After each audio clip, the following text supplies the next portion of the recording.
Tudo bem com você? Hoje nós não teremos o prós e contras por causa das comemorações do Natal, mas eu reservei uma entrevista muito interessante que expõe uma ferida sobre a política brasileira com o jurista Modesto Carvalhosa. Vale a pena você assistir.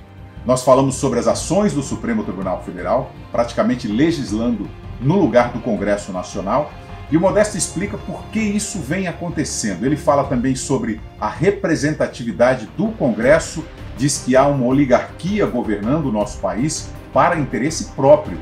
E ele alega que a nossa Constituição, a Constituição de 88, foi criada exatamente para manter essa minoria de políticos no poder. O jurista Modesto Carvalhosa não poupa palavras para falar sobre os políticos e sobre a política brasileira. Se você gostar da entrevista, por favor, não deixe de compartilhar com seus amigos e familiares. As vozes que querem um Brasil melhor precisam ser ouvidas. E aproveite para se inscrever também no meu canal no YouTube. Assim, o YouTube entende que o conteúdo é relevante e divulga para mais pessoas. Você sabe que é assim que funciona. Vamos então à entrevista em parte. A primeira pergunta foi sobre a decisão do Supremo Tribunal Federal sobre o passaporte vacinal. Ele disse, o Modesto Carvalhosa disse, que o Brasil tem uma junta governativa composta pelos ministros do Supremo.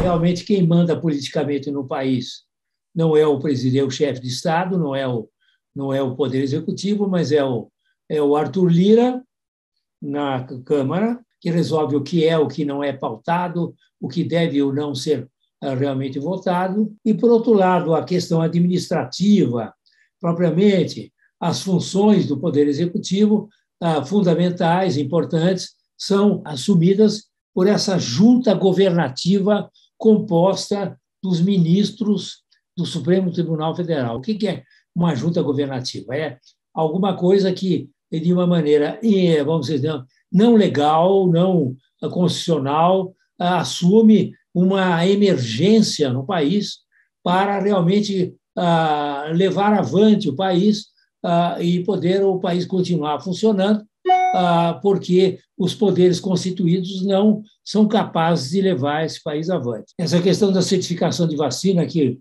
foi determinada pelo um dos componentes dessa junta, o ministro Barroso, foi no sentido meramente administrativo. Eu, o ministro do Supremo Tribunal Federal, determino administrativamente que se estabeleça um certificado vacinal para poder ingressar no Brasil, seja de estrangeiro, seja dos próprios brasileiros que vêm do exterior. É uma medida administrativa de caráter sanitário que cabe unicamente ao Poder Executivo. Aqui temos essa realidade da conturbação absoluta dos três poderes e uma promiscuidade absoluta de competências e exercício de funções. Entre uma e outra, ninguém sabe mais quem manda, quem não manda, quem legisla, quem não legisla, quem pratica atos da administração pública, quem não pratica. E o que levou esse Supremo a se tornar essa junta governativa? Eu acho que não havia um projeto político dos ministros do Supremo Tribunal Federal de usurparem o poder executivo. Mas, na medida em que as minorias no Congresso, que lá não tem nenhuma voz, porque o Congresso é dominado pelo Centrão e pelas oligarquias mais terríveis que existem no Brasil, esse estamento político dominante leva a que as minorias que não têm voz no Congresso, essa minoria vai ao Supremo. Começou a ir ao Supremo no tempo da Dilma, no tempo ainda do Lula, depois da Dilma, etc. E tal, foi acostumando, levando ao Supremo que o Supremo decida questões que o Congresso, com a sua iniquidade histórica, tem resolvido contrariamente ao interesse da nação. Então, com isso, você dá aos próprios congressistas, os próprios partidos políticos minoritários que não têm voz no Congresso e que levaram o Supremo Tribunal Federal a se tornar uma junta governativa no Brasil. Então, qual seria a solução? O Congresso Nacional fazer o seu trabalho e começar a legislar e não deixar a brecha para uma atuação do STF, não é isso? E por que os parlamentares não fazem esse trabalho? O Congresso Nacional ele não tem nenhum interesse, a maioria que domina o Congresso Nacional não tem nenhum interesse na solução de problemas nacionais e não está voltado ao interesse público e ao bem comum. O Congresso Nacional é dominado por, não só nesse governo, mas nos governos anteriores, independentemente de ser de direita, de esquerda, fascistas ou bolivaristas. Na realidade, o Congresso ele quer só fazer legislação a favor deles, da maioria do Congresso, da oligarquia política, que só querem legislar naturalmente a favor deles próprios, seja para criar impunidades para não serem mais pilhados roubando, seja para criar benefícios próprios a favor deles. É um Congresso que não existe, não há representatividade no Brasil, William. Não há representatividade no Brasil? Mas não estamos numa democracia e temos o direito de votar e escolher nossos representantes? O Brasil é um país em que a democracia pode ser identificada no aspecto de haver liberdades públicas, de opinião e de crítica, e uma imprensa livre. Porém, no plano da representação do povo no Congresso, essa representação é totalmente viciada. Enquanto você tiver voto proporcional, enquanto você não tiver voto distrital, como em todas as democracias realmente democráticas do mundo, não só no papel, existe, sem voto distrital, sem candidaturas independentes, indicadas por grupos da sociedade civil, sem ter, portanto, uma abertura e acesso à vida pública da própria cidadania, você não vai ter congresso nenhum que funcione. Aí eu perguntei ao Modesto como ele vê a composição do Congresso Nacional. Veja só o que ele disse. O Congresso brasileiro é um escândalo, o Congresso brasileiro é um corpo de delito. O Congresso brasileiro simplesmente transformou aquilo que era crime em lei. A corrupção era crime. Hoje, no Brasil, com toda a legislação que foi aprovada pelo Senado e pela Câmara, a corrupção no Brasil é lei. Não existe Congresso no Brasil. Existe um estamento político, está lá há 20, 30, 40, 50 anos, de oligarcas que se interessam só em pegar todos os recursos públicos e botar no bolso. Existe uma classe de políticos que querem agora, com esse fundo eleitoral de 5 bilhões e 700 milhões, se refastelarem de dinheiro e serem reeleitos todos. Então, como é que você pode ter um país que tem representação do povo quando você tem 5 bilhões e 700 milhões entregues a essas oligarquias para se reelegerem, comprarem cabos eleitorais, presidentes de organizações de bairro, prefeitos, vereadores, tá certo? Roubarem o que puderem no meio desse dinheiro todo, tá certo? Então, nós não temos nenhuma representação do povo no Congresso Nacional. Esse Congresso Nacional é ilegítimo. É um Congresso Nacional feito de pessoas que não têm legitimidade nenhuma para estarem lá, a não ser uma minoria que se conta na Câmara, 90 deputados decentes que existem lá, mais ou menos 90 em 513, e também 20 senadores decentes que existem no Senado. Portanto, nós temos que mudar para o voto distrital, para candidaturas independentes, eliminar o fundo partidário que dá dinheiro para esses pilantras todos, entendeu? 33 partidos que todo mês pinga milhões na conta deles, milhões na conta dos donos, portanto, para a apropriação dos donos desses partidos.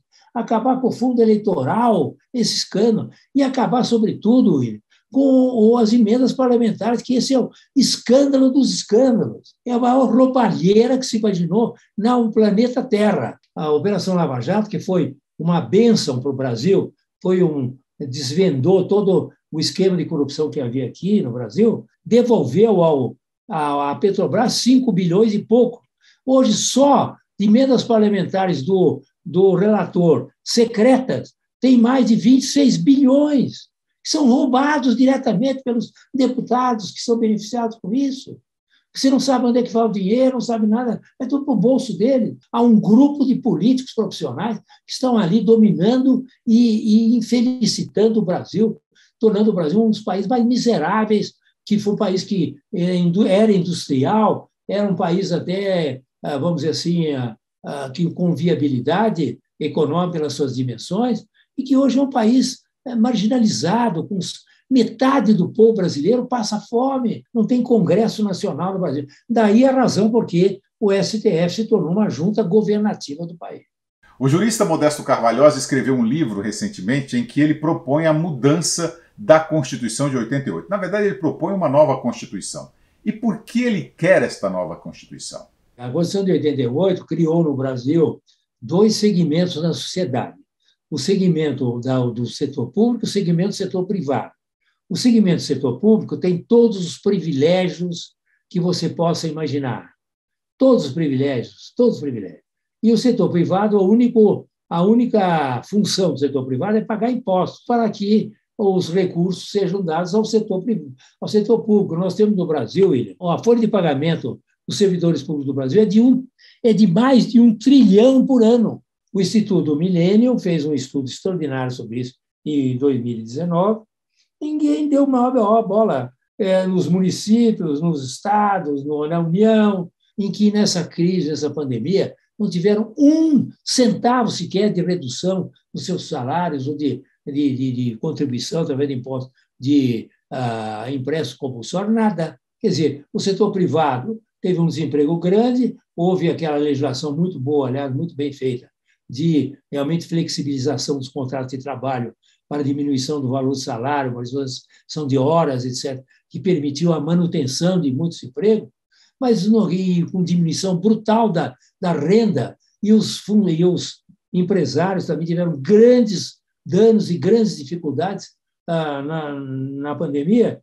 No setor público, nem 1 centavo foi tocado. O Brasil é um país, se continuar com essa estrutura da Constituição de 88, com essa estrutura política, administrativa e de privilégios que nós temos, é um país inviável. É um país que de pobre passará para mais pobre e miserável.